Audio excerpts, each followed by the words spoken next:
Hello friends, कैसे हैं आप सब। मैं सुनील शर्मा आप सभी का वेलकम करता हूं। हाँ तो दोस्तों, आज मैं आप सभी के साथ डिस्कस करने वाला हूं कि एप्लीकेशन ऑफ ट्रिग्नोमेट्री के क्वेश्चन को आप सभी लोग किस प्रकार से सॉल्व करेंगे।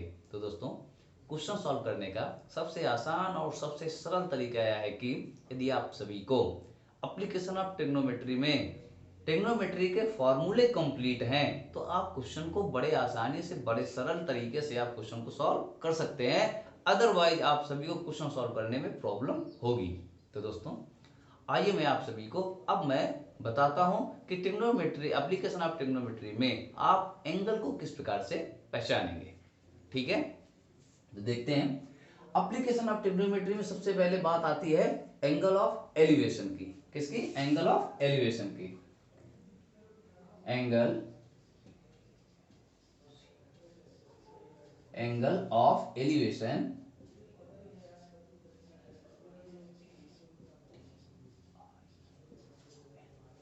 Angle of elevation. ठीक है, अब हम जानेंगे कि हमारा एलिवेशन एंगल होता का क्या है और कहां पर बनता है। ठीक है, एंगल ऑफ एलिवेशन। ठीक है, अब हम जानेंगे एलिवेशन एंगल के विषय में। अब मान लीजिए या यहां पर देखते हैं, ये क्या है? हमारी हॉरिजेंटल लाइन है। क्या है? Horizontal line.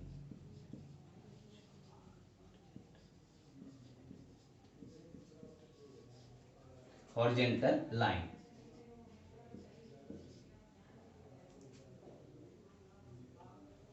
ये क्या है? Horizontal line.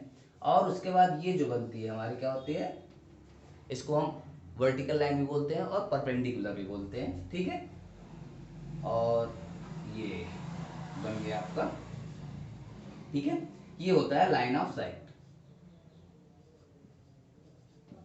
Line of sight, line of sight A B and C. ये आपका जो एंगल बनता है ये क्या होता है? एलिवेशन एंगल होता है। क्या होता है? Elevation angle. ये जो एंगल बनता है क्या होता है? Elevation angle.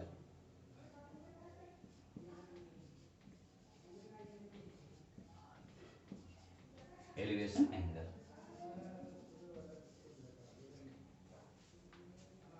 ये क्या है दोस्तों? Elevation angle. अब हम जानेंगे कैसे कि हमारा एलिवेशन एंगल कैसे बनेगा। देखिए, हॉरिजेंटल लाइन के ऊपर, ठीक है, हॉरिजेंटल लाइन के ऊपर और लाइन ऑफ साइड के नीचे जो एंगल बनता है वो कौन सा एंगल होता है दोस्तों? एलिवेशन एंगल होता है।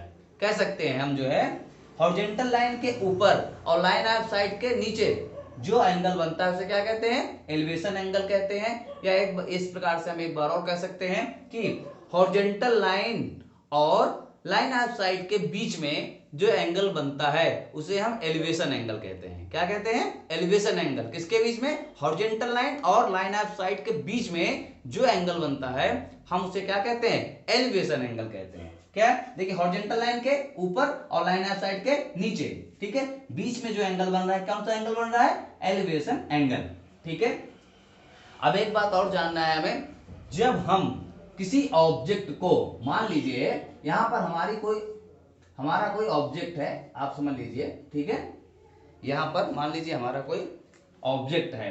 ठीक, जब हम नीचे से ऊपर की ओर जब हम नीचे से ऊपर की ओर ऑब्जेक्ट को देखते हैं तो हमारा जो एंगल बनता है वो कौन सा एंगल होता है? एलिवेशन एंगल होता है। कौन सा तो एंगल होता है दोस्तों? एलिवेशन एंगल होता है। अब तो आप सभी को समझ में अच्छे तरीके से आ गया होगा कि एलिवेशन एंगल बनता कैसे है। हॉरिजॉन्टल लाइन के ऊपर और लाइन ऑफ साइड के नीचे, यानी कि बीच में जो एंगल बनता है उसे क्या कहते हैं? एलिवेशन एंगल कहते हैं। जब हम किसी ऑब्जेक्ट को नीचे से ऊपर की ओर देखते हैं, ऐसे करके नीचे से ऊपर की ओर देखते हैं, नीचे से ऊपर की ओर देखते हैं, तो जो एंगल यहां पर नीचे जो एंगल बन रहा होता है वो कौन सा एंगल होता है? एलिवेशन एंगल होता है। तो आप सभी को समझ में आ गया कि एलिवेशन एंगल क्या होता है। आइए मैं आप सभी को डिप्रेशन एंगल के विषय में बताता हूं।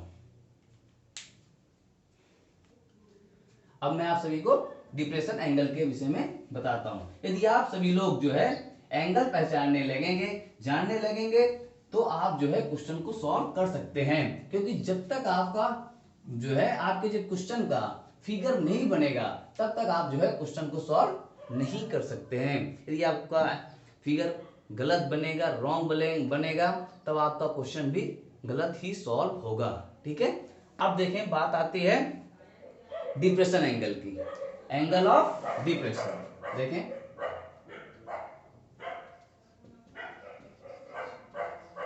एंगल ऑफ डिप्रेशन,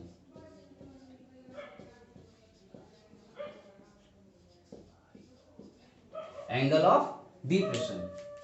अब डिप्रेशन एंगल कैसे बनेगा, हमें ये देखना है कि हम क्वेश्चन में पहचानेंगे कैसे कि कहां पर डिप्रेशन एंगल बन रहा है। ठीक है, अब देखें, मान लेते हैं ये क्या है, हॉरिजॉन्टल लाइन है। क्या है, हॉरिजॉन्टल लाइन।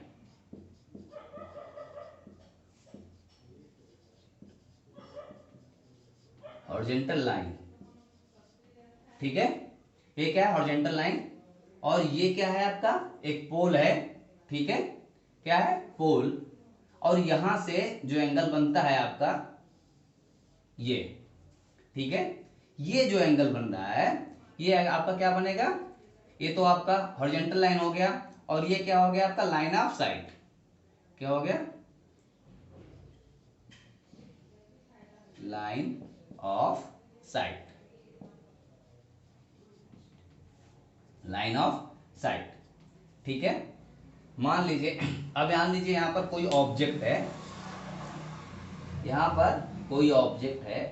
ठीक है, अब यूं कह सकते हैं कि हॉरिजॉन्टल लाइन के नीचे, ठीक है, हॉरिजॉन्टल लाइन के बिलो, ठीक है, यूं कह सकते हैं, या कह सकते हैं कि हॉरिजॉन्टल लाइन के नीचे और लाइन ऑफ साइट के ऊपर जो एंगल बनता है उसे क्या कहते हैं, डिप्रेशन एंगल बोलते हैं। यानी कि हॉरिजॉन्टल लाइन के देखिए नीचे बन रहा है और लाइन ऑफ साइट के ऊपर जो एंगल बनता है उसे हम डिप्रेशन एंगल बोलते हैं। क्या बोलते हैं, डिप्रेशन एंगल।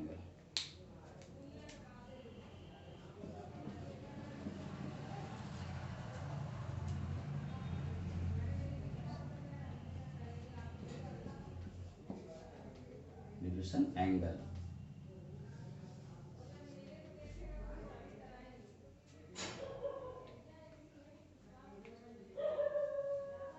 क्या बन गया, डिप्रेशन एंगल। कैसे, हॉरिजॉन्टल लाइन के नीचे और लाइन ऑफ साइट के ऊपर जो एंगल बनता है हम उसे क्या बोलते हैं, डिप्रेशन एंगल। अब देखिए आप सभी को समझ में आ ही गया होगा कि एलिवेशन एंगल कैसे बनता है, हॉरिजॉन्टल लाइन के ऊपर। हॉरिजॉन्टल लाइन के ऊपर जो एंगल बनेगा एलिवेशन एंगल, हॉरिजॉन्टल लाइन के जो नीचे बनेगा एंगल जो बनेगा वो क्या होगा, डिप्रेशन एंगल।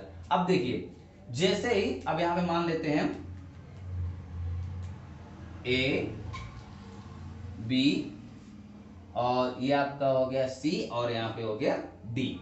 ये ग्राउंड से है, ग्राउंड से पोल है हमारा। ठीक है, अब हम क्या करते हैं, इस लाइन को यहाँ पर जो हॉरिजॉन्टल इनस को टच यहाँ पे कंप्लीट करते हैं। ये भी आपके हॉरिजॉन्टल ही लाइन है। ठीक है, अब देखिए ये तो आपका 90 का बनेगा, आप सभी को पता है। ठीक, अब देखिए आप सभी ने 9th क्लास में पढ़ा ही होगा कि अल्टरनेट इंटीरियर एंगल जो होते हैं आपस में इक्वल होते हैं। जैसे अब मान लीजिए यहां पर आपका ये 30 डिग्री बना हुआ है, तो अल्टरनेट इंटीरियर जो होगा वो भी यहाँ पे भी 30 डिग्री का एंगल कंप्लीट होगा, जैसा कि आप सभी लोग जानते हैं।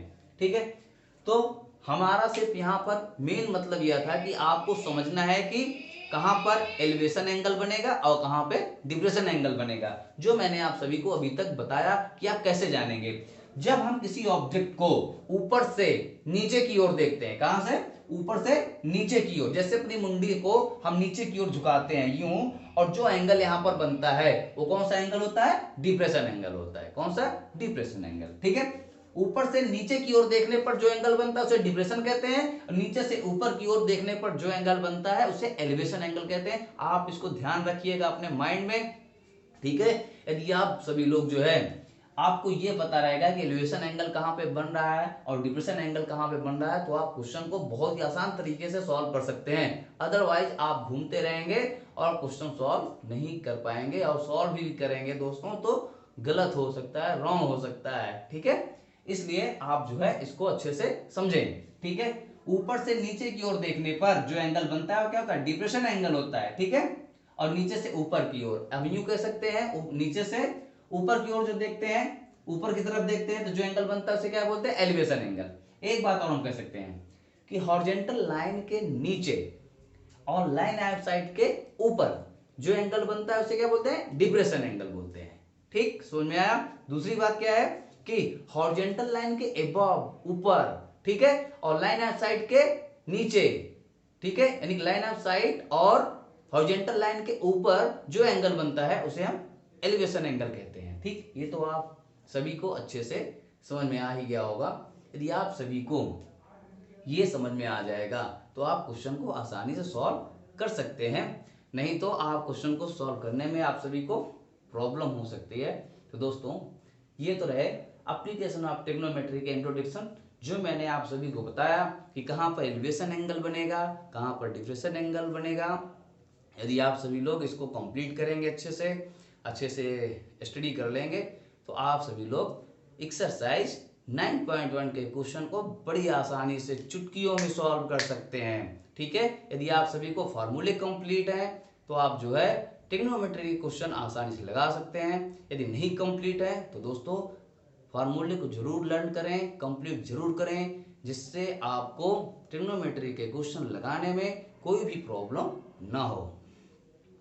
तो दोस्तों मिलते हैं आप सभी के साथ नेक्स्ट वीडियो में एक्सरसाइज 9.1 के क्वेश्चन के साथ। तब तक आप सभी लोग जो है जो मैंने आपको बताया कि एलिवेशन एंगल क्या होता है, डिप्रेशन एंगल क्या होता है, इसकी प्रैक्टिस करें। यदि आप सभी को भी फार्मूले कंप्लीट नहीं है तो फार्मूले जरूर कंप्लीट कर लें, ठीक है, जिससे आप क्वेश्चन को सॉल्व करें। तो दोस्तों यदि हमारा वीडियो आप सभी को समझ में आए तो आप जो है इसे अधिक से अधिक शेयर करें। यदि अभी तक हमारे चैनल को सब्सक्राइब नहीं किया है तो चैनल को सब्सक्राइब जरूर कर ले भाई, जिससे हमारे लेटेस्ट वीडियो की अपडेट आप सभी को मिलते रहें और आप अपने कमेंट्स हमें जरूर दें।